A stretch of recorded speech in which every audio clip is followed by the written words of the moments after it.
गोलगप्पे खाने शादी कह रहा था मैंने गोलगप्पे खाने हैं। इसको इतने ज़्यादा पसंद है ना, और सबसे ज़्यादा जो मुझे पसंद है वो जिस जगह के खन्नापुर में एक जगह है जो क्योस लगाता है बंदा, और उसके इतने लजीज होते हैं कि अच्छी अच्छी दुकानें जो है ना वो इसका मुकाबला नहीं कर सकती। मैंने इतनी जगह के ट्राई किए हैं, लेकिन हमेशा जब भी मेरा दिल करता है मैं खाने के लिए इधर ही आती हूँ।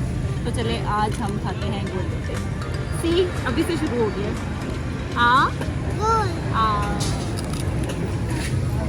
यम्मी।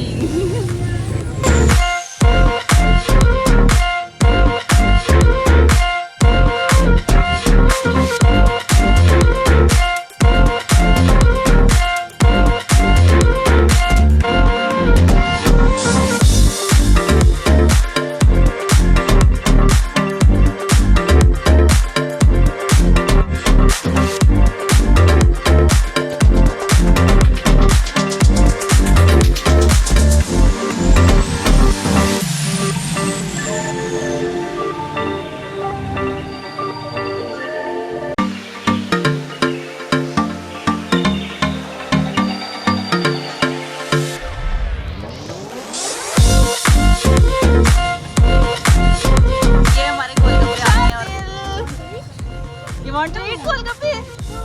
यो देखेगा, इसको देना ही नहीं है। 2,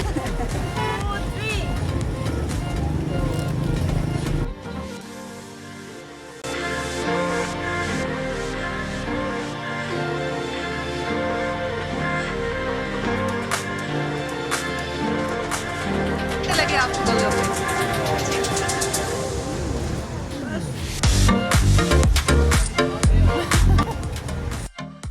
इतने मज़े के गोलगप्पे हैं। इनकी मुझे खसूसियत सबसे ज़्यादा जो अच्छी जो लगती है ना वो ये है कि इसमें 3-4 किस्म की ये लोग चटनी बना के डालते हैं होममेड, और इतनी अच्छी होती है, इतनी थिक चटनी होती है, खट्टी इतनी कि आपको मज़ा आ जाएगा। और उसके साथ ये जो पानी है ना, वाओ।